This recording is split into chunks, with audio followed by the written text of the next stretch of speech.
Hello everyone, welcome to mobile bus. আজকে আমি কথা বলবো রিয়েলমির নার্জো সিরিজের নতুন একটি smartphone upcoming Realme Narzo N55 এই স্মার্টফোনটি নিয়ে 15,000 থেকে 20,000 টাকার আশেপাশে এই স্মার্টফোনটি দুইটি ভেরিয়েন্টে পাওয়া যাবে, যেটিতে থাকছে ভালো মানের প্রসেসর এবং বড়সড় একটি পাঞ্চুয়াল ডিসপ্লে। তো কথা না বাড়িয়ে ভিডিওটি শুরু করা যায়। এই ফোনটি ওয়েট থাকছে 189 গ্রাম এবং ফোনটির থিকনেস 7.9 মিলিমিটার। ফোনটি দুইটি কালারে পাওয়া যাবে, প্রাইম ব্ল্যাক এবং প্রাইম ব্লু, দুইটি কালার।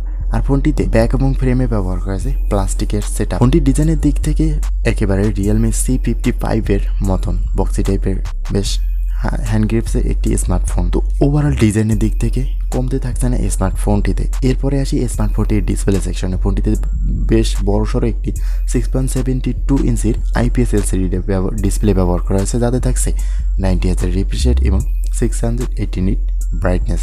আর ফোনটিতে 1080x2400 পিক্সেলের ডিসপ্লে রেজোলিউশন থাকছে 392 ppi pixel density.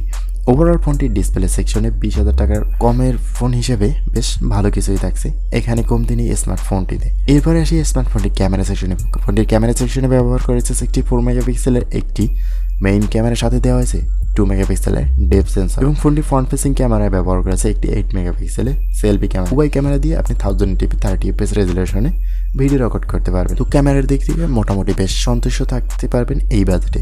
Social media upload করা এবং ভালো ছবি তোলার জন্য বেটার ক্যামেরা এই বাজেটে। এরপরে আসি স্মার্টফোনটির পারফরমেন্স সেকশন। ফোনটিতে ব্যবহার করেছে মিডিয়াটেক হেলিও G88 একটি 12 ন্যানোমিটারের চিপসেট। ফোনটিতে সিপিইউ হিসেবে থাকছে 2.0 GHz অক্টাকোর এবং জিপিইউ হিসেবে থাকছে Mali G52MC2। ফোনটি পাওয়া যাবে দুইটি মাত্র ভেরিয়েন্টে, 4GB 64GB এবং 8GB 128GB। আর ফোনটি রান করবে রিয়েলমি UI এর সাথে অ্যান্ড্রয়েড 13। তো ওভারঅল এই স্মার্টফোনটির পারফরমেন্স সেকশন নিয়ে 20,000 টাকায় সন্তুষ্ট থাকাই যায়। বেশ ভালো প্রসেসর এবং ভালো র্যাম রোমের সাথে আছে এই স্মার্টফোনটি। আর ফোনটিতে ব্যবহার করেছে 5000 mAh ব্যাটারি এবং 33 ওয়াটের ফাস্ট চার্জার। ফোনটির সিকিউরিটি সিস্টেম থাকছে side mounted fingerprint sensor.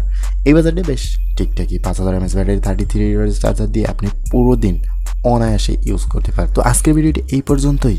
Comment করে জানাবেন আপনার মতামত। ততক্ষণ পর্যন্ত ভালো থাকবেন, সুস্থ থাকবেন। আল্লাহ হাফিজ।